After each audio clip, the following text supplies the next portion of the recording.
Hi friends, আমি সৌম্যদীপ মাইতি। আপনারা সবাই দেখছেন আপনাদের প্রিয় Bangla YouTube channel Bangla all in one.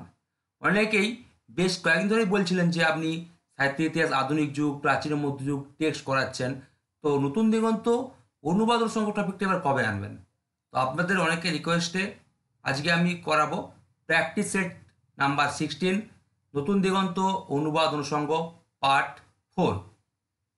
ভারতীয় সাহিত্য ও আন্তর্জাতিক সাহিত্য থেকে 30টি বাছাইকৃত কমনযোগ্য এমসিকিউ। এটা থেকে বলেছি আমি এর আগে 3টা পার্ট দিয়েছি, আমি মোট 10টা পার্ট দেব। প্রতিটা পার্টে 30টা করে প্রশ্ন থাকবে।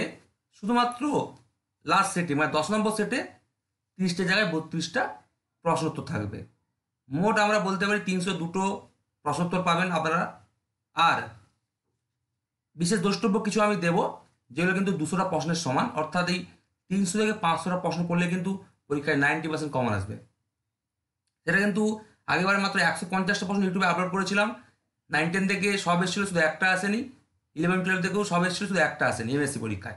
বাকি সবই কমন এসছে 90%। তো এবারেও একটু ডবল প্রশ্ন দিয়েছি, আশা করি এর মধ্যে কমন চলে আসবে। এত মোটা বই পড়ার দরকার নেই। ওকে, আমাদের অনলাইন ক্লাস চলছে। যারা অনলাইন ক্লাস করতে চান তাদেরকে এসব পিডিএফ আমরা দিয়ে দিই। তো তারা আমার 8768830230 নাম্বারে যোগাযোগ করুন। আমাদের কাছে ক্লাস করলে আপনারা কিন্তু পিডিএফটা পেয়ে যাবেন। ক্লাসের ডিটেলস, সপ্তাহে এখন 6 দিন ক্লাস হচ্ছে, তারা আমার স্ক্রিনে দেওয়া নাম্বারে যোগাযোগ করে নেবেন। আমি এবং সপ্তাহে ক্লাস করাবো। তো এর আগে আমি 90টা প্রশ্ন দিয়েছি 3টা পার্ট থেকে।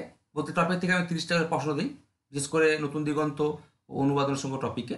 তো আজকে আমি পার্ট 4 নিয়ে হাজির হয়েছি, মানে আজকে দাগ নম্বর 91 থেকে 120। তো চলুন বেশি দেরি করে ভিডিও শুরু করি। আর ভিডিওটি কেমন লাগলো অবশ্যই কমেন্ট করে জানাবেন, আর এই তথ্যগুলো পারলে খাতায় লিখে নেবেন। আচ্ছা, ফার্স্ট প্রশ্ন, উইলিয়াম শেক্সপিয়রের কোন নাটক অবলম্বনে যোগেন্দ্রচন্দ্র গুপ্ত বা জিসি গুপ্ত? মনে রাখবেন, এটা অনেকে যোগেশ চন্দ্র গুপ্ত বলে, এটা কিন্তু নয়, যোগেন্দ্রচন্দ্র গুপ্ত। অ্যাকচুয়ালি নামটা হচ্ছে জেসি গুপ্ত, কিন্তু বাংলা সাহিত্যে তিনি জিসি গুপ্ত নামে পরিচিত। তার কীর্তিবিলাস নাটক সাল কত? 1852 নামক বাংলা সাহিত্যের প্রথম ট্র্যাজেডিধর্মী বা বিয়োগান্ত নাটক রচনা করেন। ওকে, তো বাংলা সাহিত্যের প্রথম ট্র্যাজেডিধর্মী বা বিয়োগান্ত নাটক কোনটি? উত্তর হচ্ছে কীর্তিবিলাস নাটক, সাল হচ্ছে কত? 1852। খুবই ইম্পর্টেন্ট এই প্রশ্নগুলো।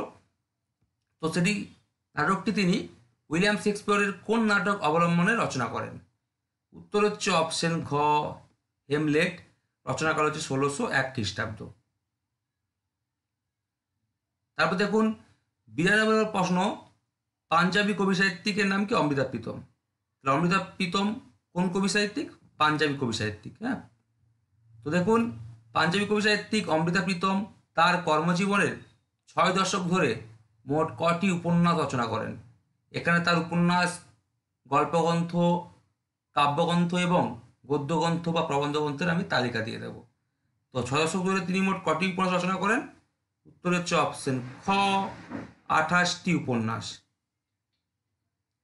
93 নম্বর প্রশ্ন, নাথ দেউলালকর, যার বয়স 60-এর কাছাকাছি, সেবা দেউলালকর নাথ দেউলালকরের স্ত্রী ছিলেন। জয়প্রকাশ দেউলালকর, যিনি নাথ ও সেবা দেউলালকরের ছেলে, বয়স 23, এমএসসি পড়ছে। জ্যোতি দেউলালকর নাথ ও সেবা দেউলালকরের মেয়ে, বয়স 20-এর কাছাকাছি। অরুণ আঠালে, বয়স 25। এই 5 জন বিজয় তেন্ডুলকারের কোন নাটকের প্রধান পাত্রপাত্রী বা চরিত্র বলতে পারেন? উত্তর হচ্ছে অপশন ঘ, কন্যাদান, সাল হচ্ছে 1983। আর তার কয়েকটি নাটকের নাম মনে রাখবেন, শান্তদা কোট চালু আয়ে, সকারাম বাইন্ডার, ঘোষরাম কতল, এগুলো তার হচ্ছে বিখ্যাত নাটক, এগুলো মনে রাখবেন। তা দেখুন 94 নম্বর প্রশ্ন, লিও টলস্টয়ের কোন উপন্যাসটি তার বন্ধু এফ কোনির কাছ থেকে শোনা এক সত্য ঘটনাকে অবলম্বন করে রচিত হয়েছে? উত্তর হচ্ছে অপশন গ, রেজারেকশন, সাল হচ্ছে 1899 খ্রিস্টাব্দ। এটি তার শেষ বয়সে সর্ববৃহৎ উপন্যাস। 95 নম্বর প্রশ্ন খুবই ইম্পর্টেন্ট, আন্তর্জাতিক কবির কোন নাটক অবলম্বনে অজিতেশ বন্দ্যোপাধ্যায় তার তামাকু সেবনের অপকারিতা নাটকটি রচনা করেন? তাহলে তামাকু সেবনের অপকারিতা কার লেখা নাটক? অজিতেশ বন্দ্যোপাধ্যায়ের। তিনি আন্তর্জাতিক কবির কোন নাটক অবলম্বনে এটি রচনা করেন? উত্তর হচ্ছে অপশন ক, on the harmful effects of tobacco, সাল হচ্ছে 1886। তারপর দেখুন 96 নম্বর প্রশ্ন, পাবলো নেরুদার কবিতাগুচ্ছ, যেটা বিস্ময় থেকে প্রকাশিত এপ্রিল মে 1973 অথবা বৈশাখ 1380, নেরুদাকে নিয়ে লেখা প্রথম বই, কবিকৃত 21টি কবিতার অনুবাদ। তারপর দেখুন পাবলো নেরুদার আরও কবিতা, এটাও বিস্ময় থেকে প্রকাশিত, প্রকাশকাল হচ্ছে 1980 খ্রিস্টাব্দ বা বৈশাখ 1387 বঙ্গাব্দ। এটা হচ্ছে নেরুদাকে নিয়ে লেখা দ্বিতীয় বই, কবিকৃত 18টি কবিতার অনুবাদ। এই অনুবাদ গ্রন্থগুলি রচয়িতাকে, খুবই ইম্পর্টেন্ট প্রশ্ন, এটা আমাদের 9 10 সিলেবাসও আছে।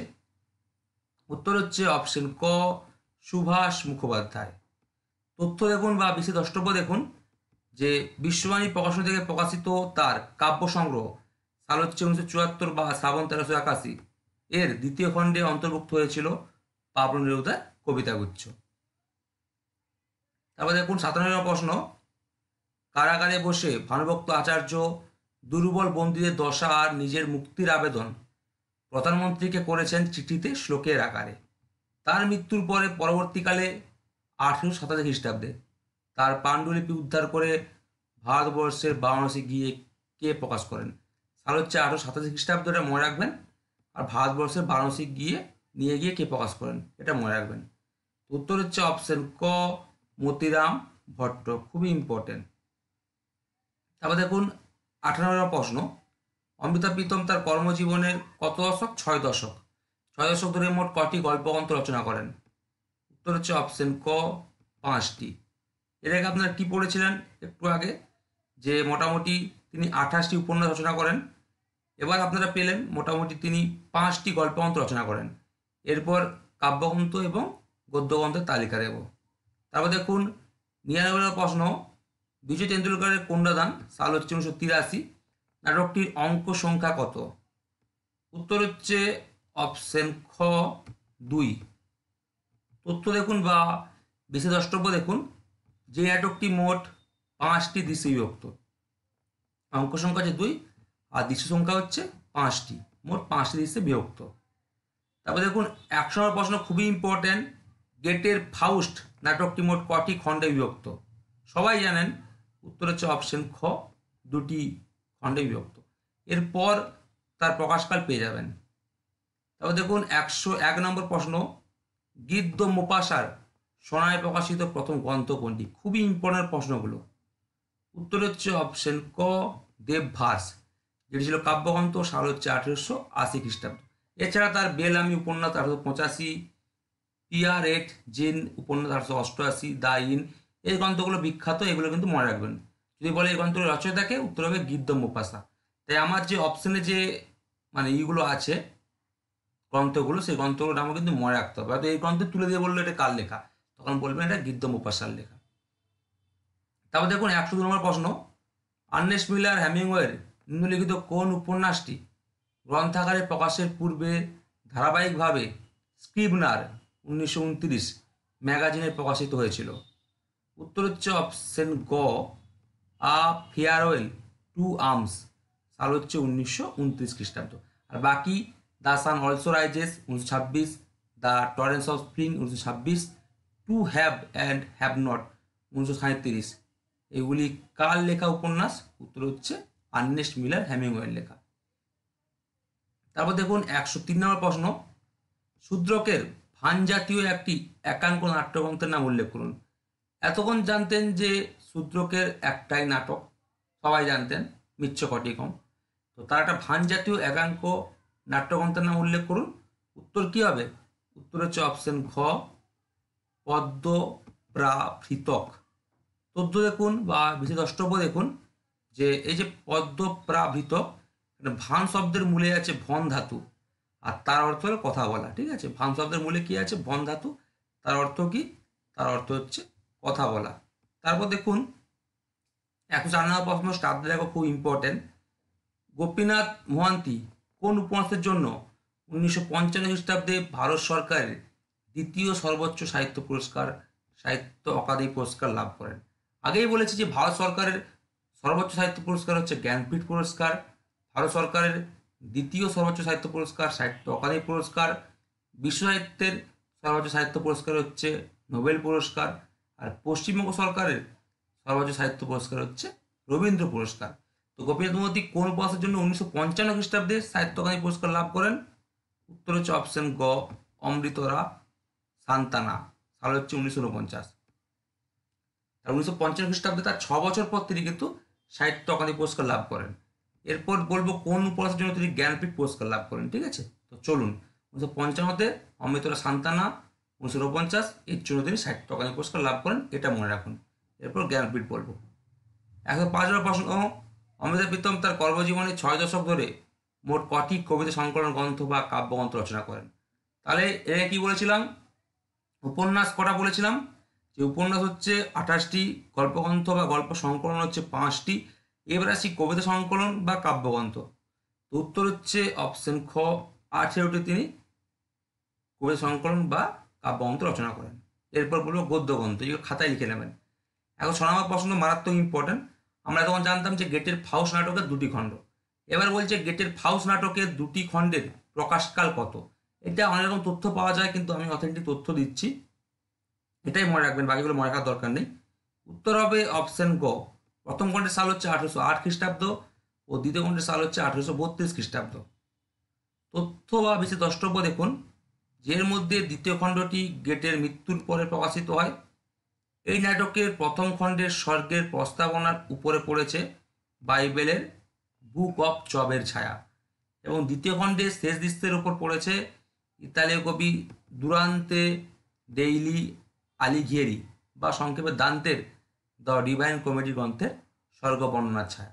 তো এই তথ্য থেকে পড়তে পারে কিন্তু যে প্রথম খণ্ডের স্বর্গের প্রস্তাবনার উপর কি পড়েছে, বাইবেলের বুক অফ জবের ছায়া, আর দ্বিতীয় খণ্ডের শেষ দৃশ্যের উপর পড়েছে কি, ইতালীয় কবি দুরান্তে ডেইলি আলিঘিয়েরি বা দান্তের দি ডিভাইন কমেডি গ্রন্থের স্বর্গ বর্ণনার ছায়া। তো এইগুলো কিন্তু পড়তে পারে, তাই বলেছি যে আমার তথ্য যতটা ইম্পর্টেন্ট, প্রশ্ন ততটা ইম্পর্টেন্ট। আমার বিশেষ দ্রষ্টব্যগুলো কিন্তু স্কোপ পাইনি বলেই আমি এখানে তথ্য আকারে দিয়েছি, না কিন্তু প্রশ্নে অ্যাড করে দিতাম, ঠিক আছে? তাই আমার 302টা প্রশ্ন মানে এটা 500টা প্রশ্নের সমান, এটা কিন্তু মনে রাখবেন। আমি কিন্তু এর পরবর্তীকালে বিশেষ দ্রষ্টব্য আরও বেশি করে দেবো। তো আজকের টপিক নিয়ে আমাদের মোট 120টা প্রশ্ন হবে। তারপর দেখুন 107 নম্বর প্রশ্ন, নিচের কোন সাহিত্যিক দ্য মাস্টার নামে খ্যাত ছিলেন? এটা আগে পেয়েছেন তথ্য আকারে, এবার প্রশ্ন আকারে পাবেন যে নিচের কোন সাহিত্যিক দ্য মাস্টার নামে খ্যাত ছিলেন? উত্তর হচ্ছে অপশন ঘ, আন্তন চেকভ। 108 নম্বর প্রশ্ন, খুবই ইম্পর্টেন্ট, ল্যাংস্টন হিউজের প্রথম প্রকাশিত কবিতা কোনটি? উত্তর হচ্ছে অপশন ক, the Negro speaks of rivers. তথ্য বা বিশেষ দ্রষ্টব্য দেখুন, এই বিখ্যাত কবিতাটি মানে the Negro speaks of rivers, এই বিখ্যাত কবিতাটি 1920 খ্রিস্টাব্দে দ্য ক্রাইসিস ম্যাগাজিনে প্রথম প্রকাশিত হয়। প্রথম কবে প্রকাশিত হয়? 1920 খ্রিস্টাব্দে। কোন পত্রিকায়? দ্য ক্রাইসিস ম্যাগাজিনে প্রথম প্রকাশিত হয়। এছাড়া ডিমস, দি নেগ্রো স্পিক্স অফ রিভার্স, মাই পিপুল, এগুলো তার বিখ্যাত কবিতা। তারপর দেখুন 109 নম্বর প্রশ্ন, মহাকবি কালিদাসের শ্রেষ্ঠ কাব্যগ্রন্থ কোনটি? এতক্ষণ আমরা জানতাম যে শ্রেষ্ঠ গ্রন্থ বললে বা শ্রেষ্ঠ নাটক বললে, যেহেতু আমি শ্রেষ্ঠ গ্রন্থের মধ্যেই নাটক আছে, তার শ্রেষ্ঠ গ্রন্থ হচ্ছে অভিজ্ঞান শকুন্তলম নাটক। তার শ্রেষ্ঠ গ্রন্থের নাম কি? অভিজ্ঞান শকুন্তলম, এটা নাটক। তো গ্রন্থের মধ্যে কাব্যও পড়তে পারে, নাটকও পড়তে পারে, সেটা গ্রন্থাগারে প্রকাশিত বা পুস্তকারে প্রকাশিত, সেটা কিন্তু গ্রন্থ। তো তার হচ্ছে শ্রেষ্ঠ গ্রন্থ যদি বলি অভিজ্ঞান শকুন্তলম, সেই জন্য শ্রেষ্ঠ নাটকও হচ্ছে অভিজ্ঞান শকুন্তলম, এটা বলার অপেক্ষা রাখে না। কিন্তু বলছে মহাকবি কালিদাসের শ্রেষ্ঠ কাব্যগ্রন্থ কোনটি? উত্তর হচ্ছে অপশন খ, মেঘদূতম। এটি হচ্ছে খণ্ডকাব্য বা মহাকাব্য। তার দেখুন কাব্যগুলোর নাম লিখে দিয়েছি, যে কুমার সম্ভবম কাব্য প্রারম্ভ অংশ শেষাংশ, মেঘদূতম এটা খণ্ডকাব্য বা মহাকাব্য, রঘুবংশম এটা মহাকাব্য, ঋতুসংহারম ক্ষুদ্রাকার আদিরসাত্মক কাব্য। এছাড়া আরও অনেক বর্ণনা আছে, সেগুলো দিইনি, সংক্ষেপে দিয়েছি। তাহলে তার শ্রেষ্ঠ কাব্যগ্রন্থ হচ্ছে কি? মেঘদূতম, এটা হচ্ছে খণ্ডকাব্য বা মহাকাব্য। তারপর দেখুন, আমি বললাম না এতক্ষণ আমরা জানতাম যে অমৃতরা সান্তানের জন্য 1955 খ্রিস্টাব্দে তিনি সাহিত্য অকাদেমি পুরস্কার লাভ করেন। এবার জানবো জ্ঞানপীঠ পুরস্কার। তো গোপীনাথ মোহান্তি কোন উপন্যাসের জন্য 1973 খ্রিস্টাব্দে ভারত সরকারের সর্বোচ্চ সাহিত্য পুরস্কার জ্ঞানপীঠ পুরস্কার লাভ করেন? ওকে, উত্তর হচ্ছে অপশন ঘ, মাটি মটাল। এ সাল হচ্ছে 1964। তাহলে কত খ্রিস্টাব্দে? 1973 খ্রিস্টাব্দে ভারত সরকারের সংসদ সাহিত্য পুরস্কারের নাম কি? জ্ঞানপীঠ পুরস্কার লাভ করেন কোন উপন্যাসের জন্য? মাটি মটাল 1964 এই উপন্যাসের জন্য। তাহলে মাটি মটাল 1964 এই উপন্যাস প্রকাশের প্রায় 9 বছর পর 1973 খ্রিস্টাব্দে তিনি ভারত সরকারের সর্বোচ্চ সাহিত্য পুরস্কার জ্ঞানপীঠ পুরস্কার লাভ করেন। তাহলে সাহিত্য অকাদেমি পেয়েছেন 1955 সালে অমৃতর সান্তানা 1949 এই উপন্যাসের জন্য, আর জ্ঞানপীঠ পুরস্কার পেয়েছেন 1973 খ্রিস্টাব্দে মাটি মটাল 1964 এই উপন্যাসের জন্য। তারপর দেখুন 111 প্রশ্ন, অমৃতা প্রীতম তার কর্মজীবনের 6 দশক ধরে মোট কটি গদ্যগ্রন্থ বা প্রবন্ধগ্রন্থ রচনা করেন? কর্মজীবনে 6 দশক ধরে মনে রাখবেন, মানে 60 বছর প্রায়, ঠিক আছে? 6 দশক মানে 60 বছর। তো আমরা এখন কি পড়েছি? উপন্যাস হচ্ছে মোটামুটি বলেছি 28টি, গল্পগ্রন্থ বা গল্প সংকলন বলেছি 5টি, ওকে, কবিতা সংকলন বা কাব্যগ্রন্থ বলেছি 18টি। আর এবার বলছে কি তার গদ্যগ্রন্থ প্রবন্ধগ্রন্থ কটি? এটা উত্তর হবে অপশন গ, 18টি। মানে তার কাব্যগ্রন্থ বা কবিতা সংকলন গ্রন্থ বললো 18টি, তার গদ্যগ্রন্থ বা প্রবন্ধগ্রন্থ বললো 18টি, ঠিক আছে? তিনি মোট তার কর্মজীবনে 6 দশক ধরে 18টি গদ্যগ্রন্থ বা প্রবন্ধগ্রন্থ রচনা করেন। আমি নামে এমসিকিউ পড়াচ্ছি, কিন্তু আমি কিন্তু তথ্যভিত্তিক পড়াচ্ছি, আমার তথ্য কিন্তু মনে রাখবেন। আর অবশ্যই চ্যানেলটি সাবস্ক্রাইব করবেন। একটা খুশির খবর দেই, আজকে আমাদের জন্য আমার পরিবারে 10,000 সদস্য হয়েছে, তাই আজকের দিন আমার কাছে খুব সুখবর। তাই জন্য খুশি হয়ে আপনাদের অনেক অনুরোধে আমি কিন্তু এই অনেক কষ্ট করে অনুবাদ সহ টপিকটা নিয়ে হাজির হয়েছি, আপনারা সবাই খাতায় লিখে নেবেন। তাহলে দেখুন 112 প্রশ্ন, লিও টলস্টয়ের কোন উপন্যাসটিকে 19বিংশ শতাব্দীর শ্রেষ্ঠ সামাজিক উপন্যাস বলা হয়? হ্যাঁ, কোন উপন্যাসটিকে 19বিংশ শতাব্দীর শ্রেষ্ঠ সামাজিক উপন্যাস বলা হয়? উত্তর হচ্ছে অপশন খ, আন্না কারেনিনা। রচনাকাল 1873 থেকে 77, ওটা পড়বে না। ও গ্রন্থাগারের প্রকাশকাল কত? 1878। গ্রন্থাগারের প্রকাশকালটাই পড়বে। এবার দেখুন ওয়ার অ্যান্ড পিসের রচনাকাল কত? 1862, কেউ বলে 63, অনেক বই 63 আছে, গবেষণামূলক বইতে অনেক বইতে 62 আছে। রচনাকাল পড়বে না, 62/63 থেকে 69 রচনাকাল। গ্রন্থাগারে প্রকাশ করেছে 1869। দি ডেথ অফ আইভান ইলিচ বা ইভান ইলিচ যাই বলুন, রচনাকাল 1882 থেকে 86, গ্রন্থাগারে প্রকাশকাল 1886। রিডাকশন 1899 প্রকাশকাল। রান্না কারিনের রচনা করেছে 1873 থেকে 77 ও গ্রন্থাগারে প্রকাশ করেছে 1878। তাই রান্না কারিনী 1878 মনে রাখলেই হবে। এটিকে বলা হয় 19বিংশ শতাব্দীর শ্রেষ্ঠ সামাজিক উপন্যাস, ঠিক আছে? রাজনৈতিক উপন্যাস নয় কিন্তু, শ্রেষ্ঠ সামাজিক উপন্যাস আন্না কারিনা, সাল হচ্ছে 1878। এবার দেখুন এটা খুব ইম্পর্টেন্ট, 113 নম্বর প্রশ্ন, আন্তন চেকোভের কোন একাঙ্কিকা বা একাঙ্ক নাটক অবলম্বনে অজিতেশ বন্দ্যোপাধ্যায় তার প্রস্তাব নাটকটি রচনা করেন? তাহলে প্রস্তাব নাটকটি কে রচনা করেন? অজিতেশ বন্দ্যোপাধ্যায়, ঠিক আছে? তো আন্তন চেকোভের কোন নাটক অবলম্বনে, মানে একাঙ্কিকা বা একাঙ্ক নাটক অবলম্বনে তিনি এই নাটকটি রচনা করেন? উত্তর হচ্ছে, নাম শুনেই বুঝতে পারছো, অপশন গ, দ্য ম্যারেজ প্রপোজাল। এর সাল হচ্ছে 1890।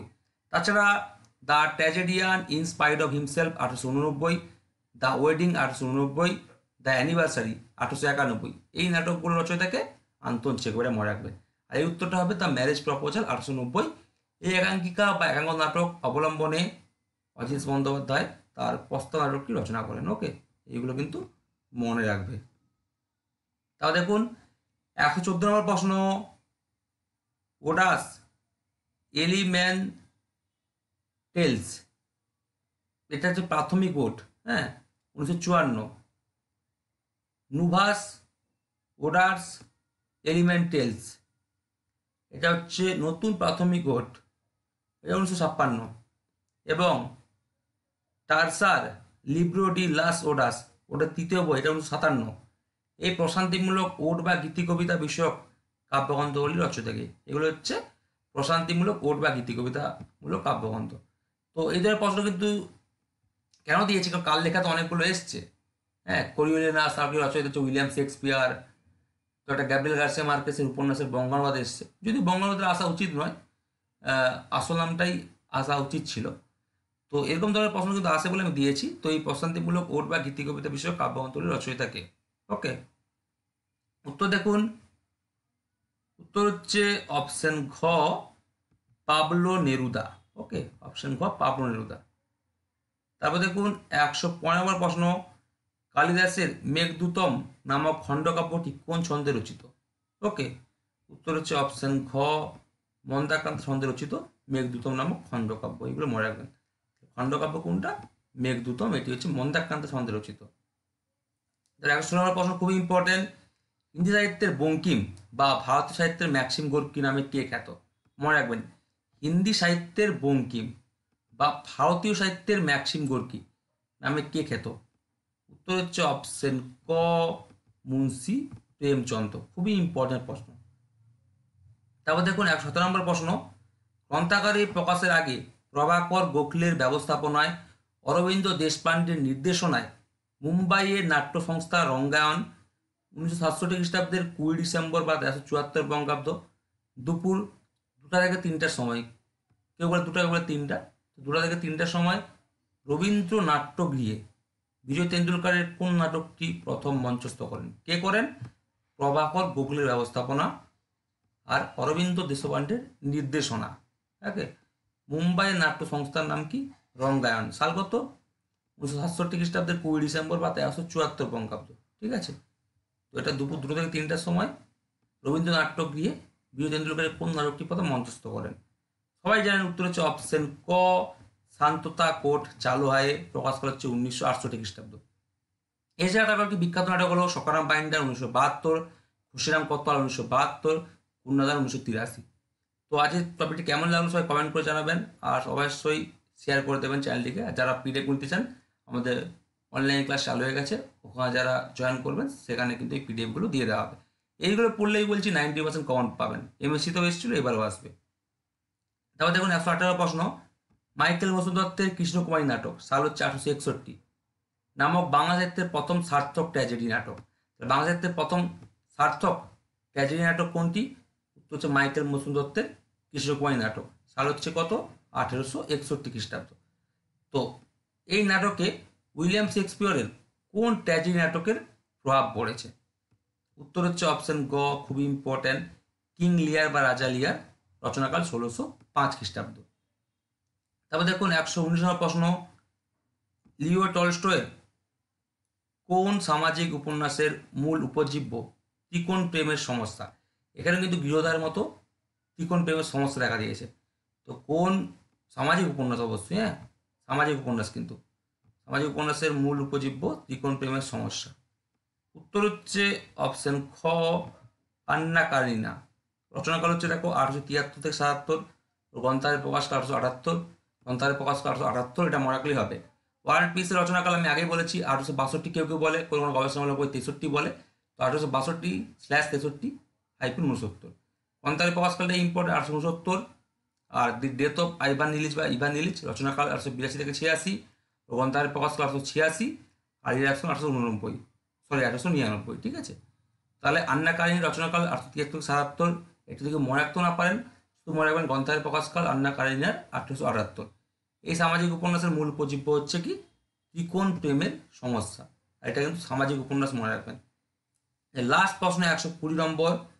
তাহলে সব চ্যানেলটিকে শেয়ার করবেন, সাবস্ক্রাইব করবেন, আর ভিডিওটি কেমন লাগলো বলবেন। এটা 120টা প্রশ্ন, 4 নম্বর পার্ট দিলাম, এরপরে কিন্তু 5 নম্বর পার্ট নিয়ে হাজির হব। তখন দাগ নাম্বার হবে 121 থেকে 150। দেখুন, সিএন সন্টোস দি আমোর 1959 নামক প্রেম বিষয়ক 60 শতক এবং ভাটিয়ালি, খুবই ইম্পর্টেন্ট, 1967 নামক কাব্যগ্রন্থের রচয়িতাকে। অ্যাকচুয়ালি ভাটিয়ালি এটা আমরা বলি, কিন্তু অ্যাকচুয়ালি ভাটিয়ালি তো বঙ্গানুবাদ, মানে বাংলায় অনুবাদ, কিন্তু তার ভাষায় যে অনুবাদটা সেটা কিন্তু আমি খুঁজে পাইনি। তাহলে সিএন সন্টোস দি আমোর 1959, এটা কি? প্রেম বিষয়ক 60 শতক। ঠিক আছে, প্রেম বিষয়ক 60 শতক। ভাটিয়ালি 1967 নামক, এগুলো কিন্তু কাব্যগ্রন্থ। পরীক্ষা আসতে পারে কি ধরনের গ্রন্থ? এটা হচ্ছে কাব্যগ্রন্থ। এই কাব্যগ্রন্থের রচয়িতাকে। ওকে, উত্তর হচ্ছে অপশন খ, পাবলো নেরুদা। তাহলে পাবলো নেরুদা যে ভাষায় লেখেন সেই ভাষার কিন্তু গ্রন্থের নাম পাওয়া যায়নি, তার একটা বাংলা অনুবাদ ভাটিয়ালি, সেটা পাওয়া গেছে 1967। ঠিক আছে, আর সিএন সন্টোস দি আমোর 1959, এটা হচ্ছে প্রেম বিষয় 60 শতক। তো এই কাব্যগ্রন্থের রচয়িতাকে, উত্তর হচ্ছে অপশন খ, পাবলো নেরুদা। তো দেখে নেবেন, সবাই খাতায় লিখে নেবেন। সবাই ভালো থাকবেন, ধন্যবাদ, শুভরাত্রি।